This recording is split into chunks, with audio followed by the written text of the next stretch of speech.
ফেসবুকে এমনভাবে পোস্ট করব সবাই অবাক হয়ে যাবে। বলতে বাধ্য হবে মোবাইল দিয়ে এরকম পোস্ট কিভাবে সম্ভব? অবশ্যই ভিডিওটা শেয়ার করে রাখবেন। এজন্য আপনাদেরকে যেতে হবে ফোনের Google Play Store এ। Go Prompt এই অ্যাপসটাকে আপনাদের ফোনে ইনস্টল করতে হবে। উপরে ডান পাশে সার্চ অপশন পাবেন, এটাতে টাচ করবেন। এখানে আপনাদের লিখতে হবে সোশ্যাল। সোশ্যাল লিখে জাস্ট এখান থেকে সার্চ করে দিবেন। এরপর নিচের দিকে স্ক্রল করে চলে আসবেন।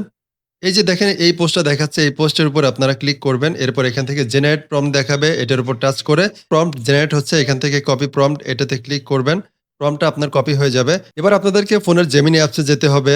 এরপর এখান থেকে প্লাস আইকনে ক্লিক করে আপনারা একটা ছবি আপলোড করে দিবেন। আমি ছবি আপলোড করে দিচ্ছি। এরপর Gemini-কে প্রশ্ন করুন, এইখানে আমরা যে প্রম্পটটা কপি করছি ওই প্রম্পটটাকে জাস্ট পেস্ট করে দিচ্ছি। এবার এই যে দেখেন প্রোফাইল নেম দেখাচ্ছে, এইখানটাতে একটু কেটে দিয়ে আপনাদের নামটা দিয়ে দিবেন। আমি আমার নামটা দিয়ে দিচ্ছি। তারপর এখানে দেখেন ফ্রেম ইনক্লুডস এ ভেরিফাইড, এইখানটাতে আপনারা জাস্ট ফেসবুক লিখে দিয়ে দিবেন। ফেসবুক লিখে দিবেন আর এখানে আপনার নামটা চেঞ্জ করে দিবেন। এরপর এখান থেকে অ্যারো বাটনে ক্লিক করে এটাকে পাঠিয়ে দিবেন। তো এবার আমি যদি নিচে আসি দেখতে পাবো আমার ইমেজটা কিন্তু অসাধারণভাবে তৈরি হয়ে গেছে। বিশ্বাস করেন, এই যে দেখেন কত সুন্দর করে আমার ইমেজটা তৈরি হয়ে গেছে।